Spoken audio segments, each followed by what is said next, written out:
आज हम कूलाम के नियम का वेक्टर रूप देखेंगे। वेक्टर का मतलब सदिश, सदिश का मतलब दिशा। तो कूलाम का नियम किस जो बल है वो दिशा के अनुरूप किस प्रकार कार्य करता है इसके बारे में बात करेंगे और उसके फॉर्मूले की भी उत्पत्ति करेंगे। तो हमारे पास दो आवेश हैं Q1 और Q2। तो Q1 और Q2 आवेश हैं। तो Q1 Q2 बिंदु आवेश हैं। Q1 और Q2 के सापेक्ष स्थिर विस्थापन R12। तो Q1 व Q2 के सापेक्ष अगर हम Q1 से Q2 के सापेक्ष जाते हैं तो हमारे पास स्थिर जो पोजीशन वेक्टर जिसे बोलते हैं, यानी जो पोजीशन को बताता है वो है कितना R12। ऐसे ही Q2 व Q1 के सापेक्ष जब Q1 से हम Q2 से Q1 की तरफ जाएंगे, Q2 से Q1 की तरफ जाएंगे तो वहाँ पर वेक्टर लगता है R21। इसी प्रकार Q1 Q2 पर बल लगाता है, इसी प्रकार Q1 Q2 पर बल लगाता है तो वहाँ पर दो प्रकार के बल दिखाई देते हैं, R12 और R21। इसके द्वारा Q2 के द्वारा लगाया गया बल Q1 पर और Q1 का Q2 पर लगाया गया बल। तो ये दो बल हैं वो दिशाओं को निरूपित करते हैं। यहाँ पर एक सदिश दूरियां हैं, जैसे हम स्कूल से घर जाते हैं, घर से स्कूल आते हैं तो एक विशेष डायरेक्शन में चलते हैं तो वह दिशा को प्रदर्शित कर रहा है यहाँ पर। तो सेम वैसे ही इस दिशा को ये प्रदर्शित करता है। लेकिन अगर हम R12 और R21 का मॉड यानी इसका परिणामी निकालें तो आखिर यहाँ से यहाँ तक जो दूरी होगी ना कुछ होगी। जैसे घर से स्कूल तक जाते हैं तो 4 किलोमीटर हुआ, तो वैसे स्कूल से घर जाते हैं, घर से स्कूल तक आते हैं तो 4 किलोमीटर चलते हैं। तो वो दूरी जो है वो R है दोनों के लिए, उसका दोनों का परिणामी जो है वो R है। इस प्रकार हम आगे की ओर देखते हैं तो Q2 आवेश द्वारा Q1 पर लगाने वाला बल। दो आवेश हैं, जाहिर सी बात है दो आवेश हैं तो बल तो लगना ही है और दो आवेशों के मध्य कूलाम का बल लगता है। तो यहाँ पर हम पहले Q2 आवेश द्वारा Q1 पर इसके द्वारा इस पर लगाया गया बल प्रतिकर्षण बल है, क्योंकि दोनों ही क्या है प्लस के, इसलिए Q2 बल लगाता है 12 और Q1 बल लगाता है 21। तो Q2 आवेश द्वारा आवेश Q1 पर लगाया गया बल R12 1/4πε0 Q1 Q2 बटे R²। यहाँ पर हम डायरेक्शन की बात करते हैं तो यहाँ से अगर हम डायरेक्शन देखें तो हमारे पास जो डायरेक्शन प्राप्त होती है यह हमारे पास दोनों R12 और R21 जो है एकांक वेक्टर के प्रदर्शित करते हैं। यहाँ पर ये दोनों एकांक वेक्टर हैं, इनके पर कैप लगाए तो R12 और R21। Q2 द्वारा बल लग रहा है तो Q2 चलेगा तो इसकी दूरी जो है इसके अकॉर्डिंग होगी, यानी R21 के अकॉर्डिंग। ऐसे ही सेम Q1 आवेश द्वारा Q2 पर लगाया गया बल। तो Q1 वाला बल लग रहा है तो Q1 बल लगाता है कितना F21। तो F21 जो हमारे पास जो बल है वो कितना होगा 1/4π Q1 Q2 बटे R²। अच्छा, कौन लगा रहा है बल Q1 बल लगा रहा है तो Q1 की डायरेक्शन देखेंगे तो R12, यहाँ पर R12 एकांक वेक्टर आ जाता है। फिर से ध्यान दें, Q1 आवेश द्वारा Q2 पर लगाया गया बल। तो ये Q1 जो है Q2 पर बल लगाता है कितना F21। Q1 Q2 पर बल लगाता है ये धक्का दे रहा है तो ये F21 कहलाएगा। तो F21 कितना होगा 1/4π दो आवेश Q1 और Q2 बीच की दूरी Q1 और Q2 बीच की दूरी क्या है R²। और जो डायरेक्शन होगी Q1 लगा रहा है तो ये क्या हो गया 12। यहाँ पर Q2 लगाया था तो क्या था 21, Q2 लगाया था तो 21 और Q1 लगाया तो 12। तो दो फॉर्मूले हमको प्राप्त हो गए एकांक वेक्टर के पदों में, लेकिन हमको इसको वेक्टर के पदों में बताना, ना कि एकांक वेक्टर के पदों में। तो हम क्या करते हैं एकांक वेक्टर के बारे में देखते हैं। एकांक वेक्टर के पीछे पढ़ा है, एकांक वेक्टर होता क्या है, उस वेक्टर और उसका बटे परिणामी, वो वेक्टर उसका बटे उसका परिणामी। तो ये दोनों मान इन दोनों समीकरणों में पुटअप कर देंगे। जैसे ही ये दोनों मान इन दोनों समीकरण में आप पुटअप करेंगे तो देखेंगे क्या होता है समीकरण 1 व समीकरण 2 से।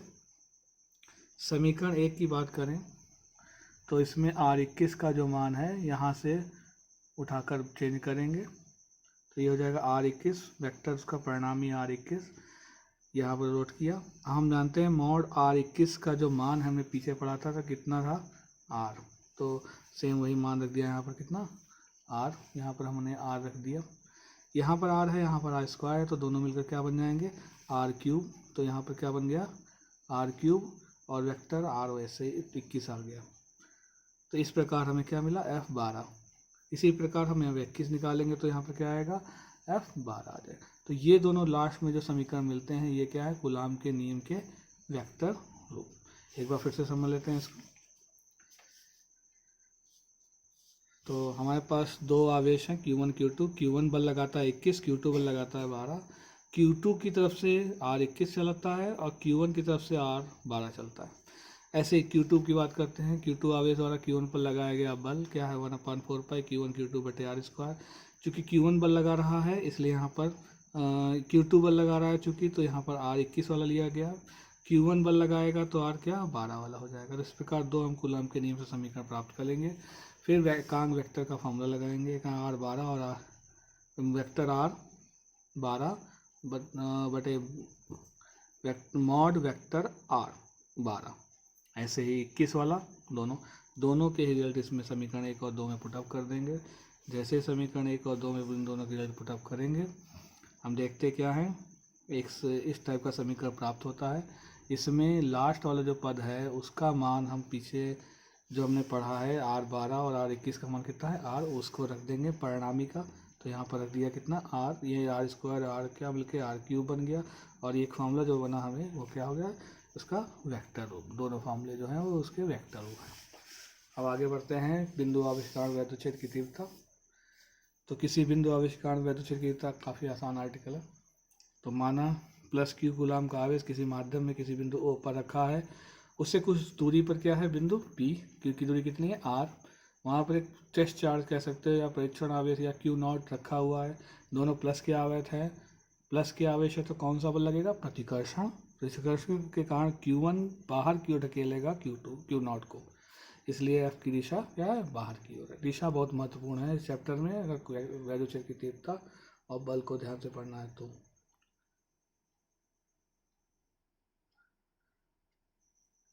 तो इस प्रकार हम देख सकते हैं। अब Q1 और Q2 की बात की जाए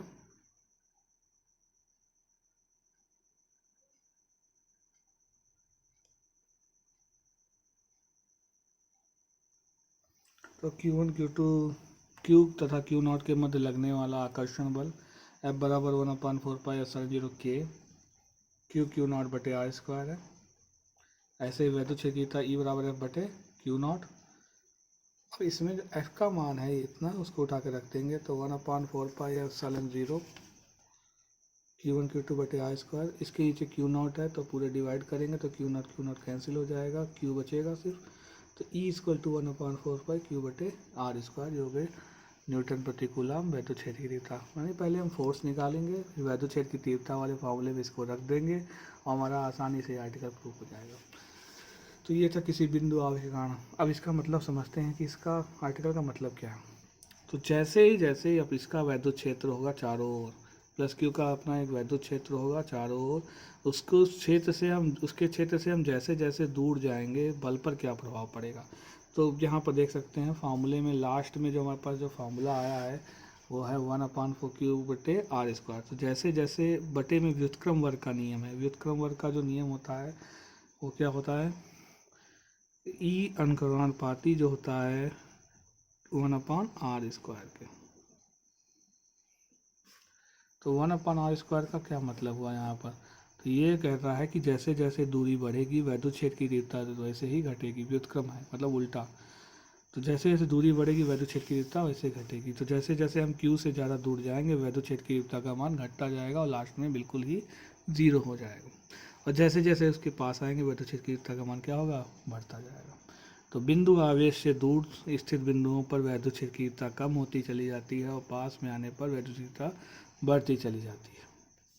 तो ये दो आर्टिकल थे, कूलाम के नियम का वेक्टर रूप और वैद्युच्छेद की तीव्रता। इसको अच्छे से समझिएगा, इसको प्रैक्टिस करिए और याद करिए।